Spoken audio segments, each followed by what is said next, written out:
هي فيها انا حاسس ان العجينه فيها حاجه حمضانه. السلام عليكم ورحمة الله وبركاته. طالما قعدت القعدة دي يبقى فيها تجربة جديدة. ده كده كده. احنا بنصور بالظبط والساعة 2 بالليل. طبعا استنيت ابني لحد ما ينام لان هيشبط في الكلام ده. طيب يلا نبدأ. اول حاجة احنا جبنا ايه؟ اتفضل. من شركه اسمها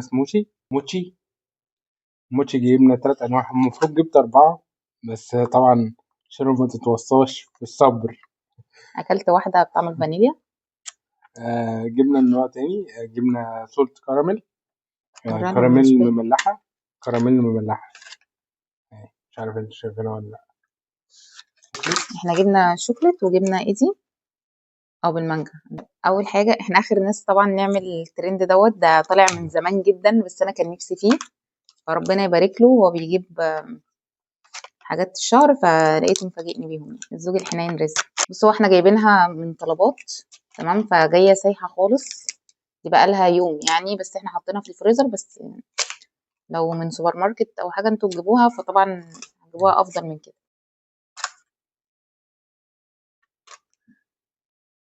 بصوا هو عباره عن عجينه جواها ايس كريم بالشوكليت. تمام. ادوق الاول. بسم الله الرحمن الرحيم. انت ليك واحده وانا واحدة. لا المفروض. ادوق معي وانا كل واحده دي كمان. انت مش جايبها لنا اه. بس.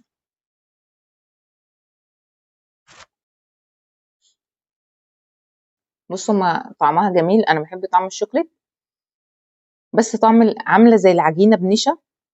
النشا فيها ظاهر جدا يعني باين بزياده. باين فيها عجينه بس عجينه مش عامله زي عجينه البيتزا اللي احنا عارفينها. لا ممكن تبقى عامله زي العجينه بتاعه الفطير بس الخفيفه من غير دهون. انت شايف ايه؟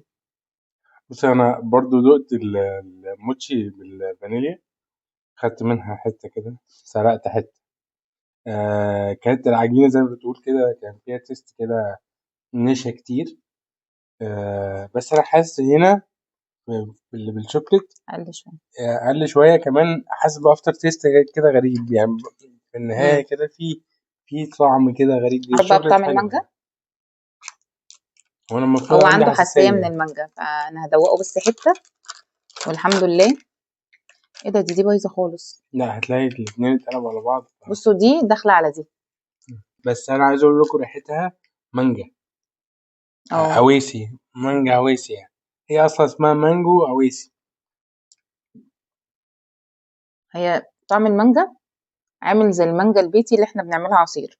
طعم المانجا لطيف جدا. برضو العجينه باينه بس العجينه حلوه يعني انا عاجبني الميكس بصراحه على بعض. هي دي اكتر حاجه انا متحمس لها، السولت كارمل، الكراميل المملح. انا متحمس اجرب كراميل المملحه. اه. ايه القرف ده. اخيرا شفت واحده ماسكه نفسها اهي. بصوا دي بقى دي ماسكه نفسها دي بنت ناس. اهي. بص اهي النشا اللي انا بتكلم عليها باينه قوي قوي بزياده. اه. لا كراميل حلو. حادق. لا، هي فيها. انا حاسس ان العجينه فيها حاجه حمضانه. والله انا بجد حاسس ان في حاجه حمضانه في العجينه. لا انا عجباني جدا. لا ما تسمعوش كلامه هي طعمها حلو. لا، انا بالنسبه لي خيبه امل. لا انا كنت حاطط اكسبكتيشن عالي لا شويه. انا عجباني بس في. هي الملح مش باين. بس لو انتوا دققتوا انا دققت عشان هو قال لي فيها نسبة ملح.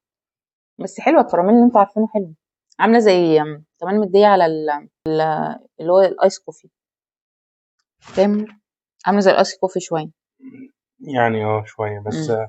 انا في افتر تيست كده، في تيست كده غريب، يعني تيست حمضان. مش عارف، يمكن عشان انا اكلت ايس كريم كتير، فكل دخل في بعض. اكتر واحده شايفها مظبوطه هو بالنسبة له دي. الشوكليت. انا بالترتيب بالنسبة لي لان انا بعشق حاجة اسمها ايس كريم فواكه.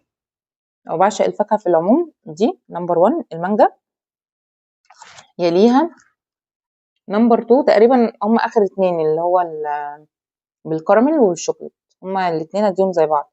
بس انا لو هجيب اللي هي بالمانجا. انا بقول لكم من خلال الطعم اللي انا بحبه. بس دي كانت تجربة الموتشي من شركة سموشي، ويا رب ما أكون مقاطعة.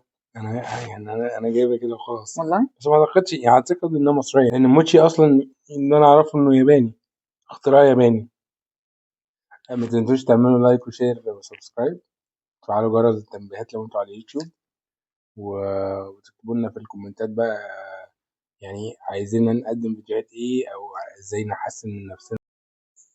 سلام. سلام.